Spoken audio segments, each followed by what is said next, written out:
Sasa jingine, kulikuwa na amri ile inayotaka watu wasitembee usiku.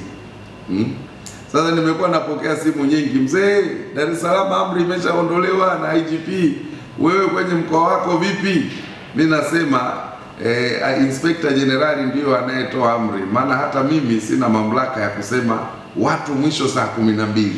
Ni lazima nimpigie yeye nimwambie bana, mkoa huu sasa hali ni mbaya, naomba utoe amri pia mkoa huu kiusalama watu watembee saa 12. Kwa hiyo mimi kama ninatoa maamuzi ya namna ile, yanakuwa ni kuwashauri wananchi kwamba kulingana na mimi ninavyoona kama mwenyekiti wa usalama hali si shwari, na washauri.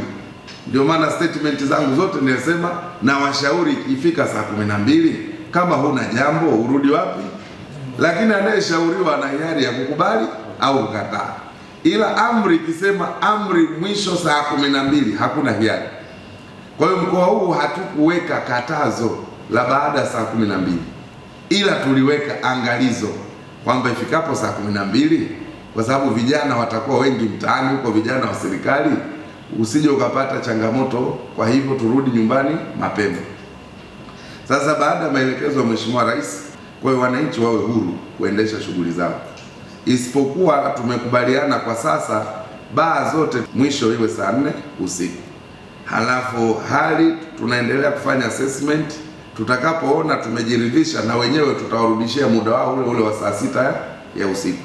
Kwa hiyo tumechukua hivyo kwa sababu maeneo ya baa ni maeneo ambayo watu wakishapata vile vinywaji wanaweza kuanzisha vurugu za hapa na pale, kwa hiyo watu wakatumia fursa hiyo ya magenge.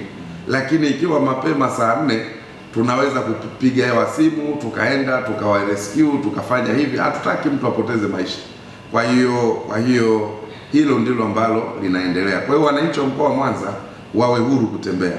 Mkuu wa chuo cha Kilimanjaro Institute of Technology and Management kilichopo Mwenge jijini Dar es Salaam chenye ithibati na usajili wa NACTVET namba REG/ANE/029 anapenda kuwatangazia nafasi za masomo kwa ngazi ya diploma na certificate kwa muhula wa masomo utakaoanza Oktoba 2025 katika kozi za IT, Hotel and Tourism Management, Front Office, Business Administration, Accountancy, Procurement and Supply. Chuo kimebobea katika ufundishaji kwa njia ya vitendo na kimeweza kutoa wanafunzi wenye weledi. Wengi wameajiriwa ama kujiajiri, na kwa wale ambao wameamua kuendelea na degree wameweza kujiunga na vyuo vikuu bora hapa nchini na nje ya nchi. Pia kuna kozi fupi za computer application, graphic and design, video production pamoja na CCTV camera. Kwa maelezo zaidi piga simu namba 0717816034 au 0754864361. KITM, elimu na ujuzi kwa uchumi imara.